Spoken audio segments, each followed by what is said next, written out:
What exactly is up with A Clockwork Orange's Droogs in Space Jam 2?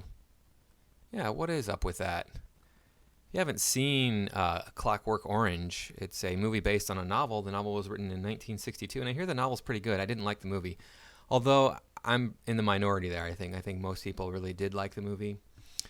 It has a cult following for sure, and I'll talk a little bit more about that later. But it just didn't grab me the way that I think it should have. Anyway, welcome to The Ordeal. If you like challenging all things woke, please subscribe to my channel, because I challenge all things woke, and this is definitely woke. So thanks for watching, and let's go ahead and get into this article. Space Jam 2 is filled with cameos and voice changes that range from to ah to huh. This isn't to say I'm not absolutely hyped about a sequel to one of my favorite movies of all time, with Lola Bunny being a total boss. However, I have to echo what many across the internet are asking. Why are the Droogs in this movie? Well, in this movie is a bit of a stretch, but in the cameo world that is Space Jam 2, we see among the Warner Brothers' own things are the Droogs from 1971 film A Clockwork Orange, based on the novel of the same title, but with a notably different ending. The Droogs are a gang of teenagers who go around fighting, murdering, and intimately assaulting people, most infamously in a scene where the leader, Alex, assaults a woman while singing Sing in the Rain. Now, considering all the other cameos we see, this shouldn't be that much of a surprise, since the white outfits are iconic, even if you don't know the context. The issue is that the movie made a big to-do about removing Pepe Le Pew. Yes, exactly, that's what this is all about. They removed Pepe Le Pew from the film due to his reputation of being a sex pest, despite filming a whole scene with model Grease Santo? I don't know who that is. Pepe was set to appear in a black and white Casablanca-like Rick's Cafe sequence. Pepe, playing a bartender, starts hitting on a woman at the bar played by Santo. He begins kissing her arm, which she pulls back, then slamming Pepe into the chair next to hers. She then pours her drink on Pepe and slaps him hard, sending him spinning in a stool, which is then stopped by LeBron James' hand. James and Bugs Bunny are looking for Lola, and Pepe knows her whereabouts. Pepe then tells the guys that Penelope Cat has filed a restraining order against him. James makes a remark in the script that Pepe can't grab other tunes without their consent. The spokesperson for Santo tells Deadline today, this was such a big deal for Grice to be in this movie, even though Pepe is a cartoon character. If anyone was going to slap a harasser like him, Grice wished it would be her. Now, the scene is cut, and she doesn't have the power to influence the world through younger generations who will be watching Space Jam 2, to let younger girls and younger boys know that Pepe's behavior is unacceptable.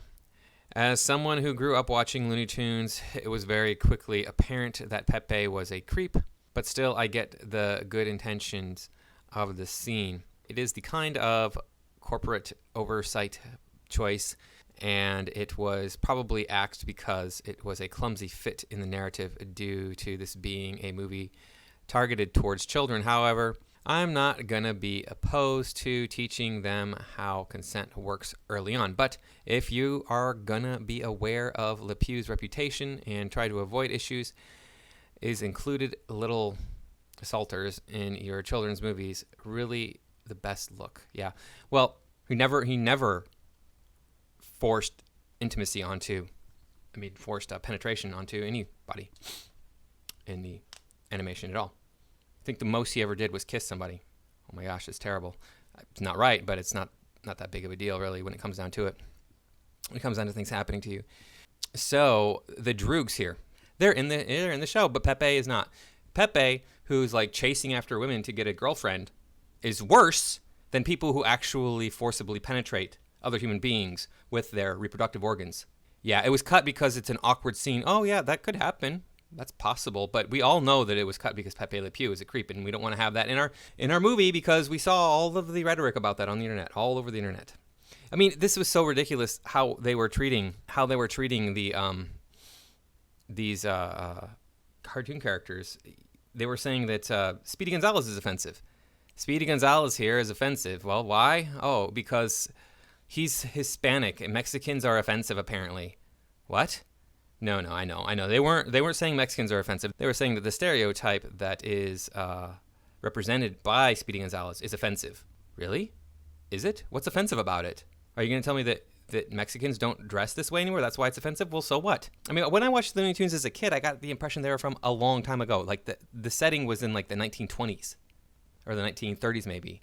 Even though Speedy Gonzalez, look it up, 1953 I think is when he first appeared. So it was written for a previous era, probably when the animators and the writers were children and they were trying to like recapture their childhood or re-envision their childhood in some way. There's absolutely nothing wrong with a person dressing like this. And if you're going to sit there and say, well, we can't have that today because Mexican people don't dress this way. Okay, well you're changing the character, because one of the elements of a cartoon character is the way that they dress. You notice how cartoon characters don't change their clothes a lot, typically. Most cartoon characters don't change their clothes. So then you can say, okay, well, it's his accent. His accent is offensive. What, Mexican people don't speak with an accent when they're speaking English? They don't speak with a Mexican accent? How is that offensive? So the thing is you want to point out everything that is offensive in the world. And the fact of the matter is these woke progressive children have never seen A Clockwork Orange, never even heard of A Clockwork Orange. Maybe if they had heard of A Clockwork Orange, they wouldn't be woke progressives, because the movie is ultimately about, do we have the right to control people's behavior? Oh, and you know what? One of the main characters, one of these droogs here, the droogs, one of them by the end of the movie becomes a cop. That's the worst offense ever, I know. A white man who was a police officer. I mean, if they knew this was going into the Space Jam movie, I mean, they might want to like burn down every theater in the entire country. I'm not suggesting they do that, but that might be what they wanted to do, because the Space Jam 2 is going to have these white men. One of them becomes a cop.